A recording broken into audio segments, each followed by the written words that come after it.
a pleasant afternoon. I'm back once again, but this time to help you revisit KRA 5, which is plus factor. So in the IPCRF, the last KRA pertains to the plus factor. The indicator is about performance of various related works or activities that contribute to the teaching-learning process. For the sake of our discussion, I referred both to the RPMS manual for school heads and teachers and the DepEd memo number DM-PHROD-2021-0010, otherwise known as the Guidelines on the Implementation of RPMS for the school year 2020-2021 during the COVID-19 pandemic, issued on January 11 of 2021. Let's deal with the proficient teachers or those that belong to the position of teachers 1 to 3 first. So here are the MOVs or means of verification that you may include. So based on the RPMS manual, here are the MOVs that you may attach in your IPCRF. We have Certificate of Recognition or Participation. We have Certificate of Training, Certificate of Speakership, Committee Involvement, Advisorship of Co-Curricular Activities, Book or Journal Authorship or Co-Authorship or Contributorship. You may also include proof of your coordinatorship or chairpersonship, some proof of coaching and mentoring learners in competitions, then also certificates or any proof of mentoring pre-service or in-service teachers, and others. However, if you attach some MOVs here that are not mentioned, you must specify and provide annotations. Now, how will you be rated? Or how do you obtain points based on the MOVs that you will attach? So we will consider here now the quality and efficiency. So if you consistently performed special tasks or assignments as shown in the MOV that you have submitted or attached, you will gain a score of 5. Then, if frequently performed, you gain a score of 4. If occasionally performed, you have a score of 3. If rarely performed the special task, you gain a score of 2. And score of 1 if there is no acceptable evidence shown. How about for efficiency? If you were able to submit or attach at least 4 different kinds of MOVs, you gain a score of 5.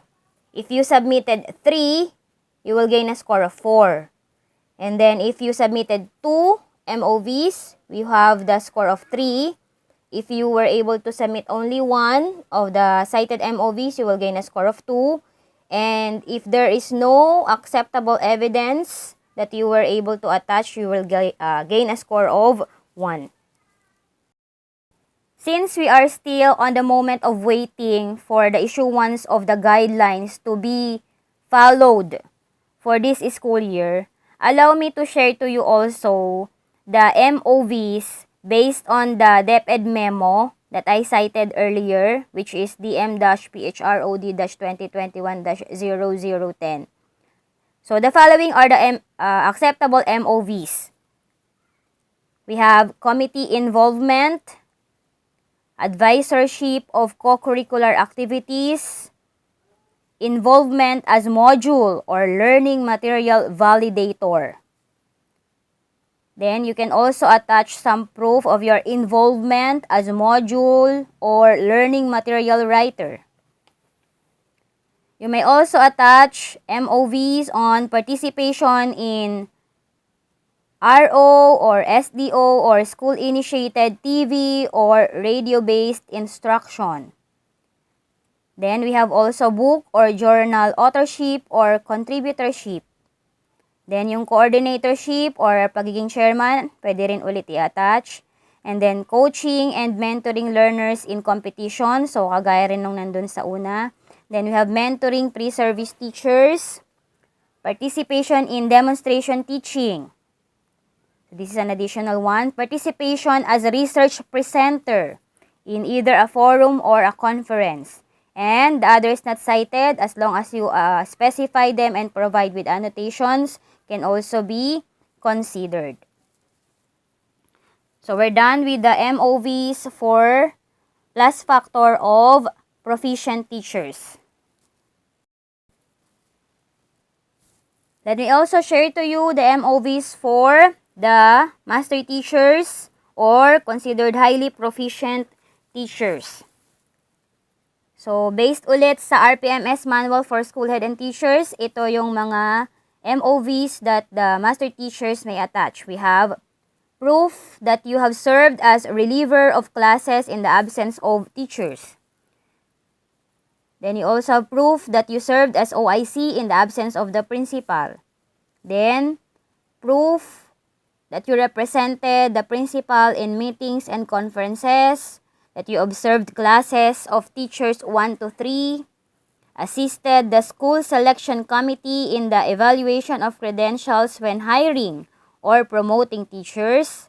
You may also attach certificate of recognition or participation, certificate of training, certificate of speakership, committee involvement. Advisorship of co-curricular activities, book or journal authorship, co-authorship or contributorship, coordinatorship or chairmanship, coaching and mentoring learners in competitions, mentoring pre-service or in-service teachers, and others. So same is true with the teachers 1 to 3 or proficient teachers. If you will attach other MOVs that are not mentioned, you need to specify and provide annotations. Still, for the sake of the highly proficient teachers, based on the DepEd memo or DM-PHROD-2021-0010, here are the MOVs that you may attach. So, proof that you serve as OIC in the absence of the principal. Proof that you represented the principal in meetings and conferences. You may also attach proof that you observed teaching performance of teachers 1 to 3, that you assisted the school selection committee in the evaluation of credentials when hiring or promoting teachers, served as committee, served as advisor to co-curricular activities, served as coordinator or chairperson, authored or contributed to book or journal, participated in the ROSDO school-initiated TV radio-based instruction, served as module or learning material writer, served as module or learning material validator, coached and mentored learners in competitions, mentored pre-service or in-service teachers, and if you will attach others, just specify and provide also your annotations. So, same lang din po yung manner of rating. So, that ends my discussion about plus factor. Thank you so much again for listening.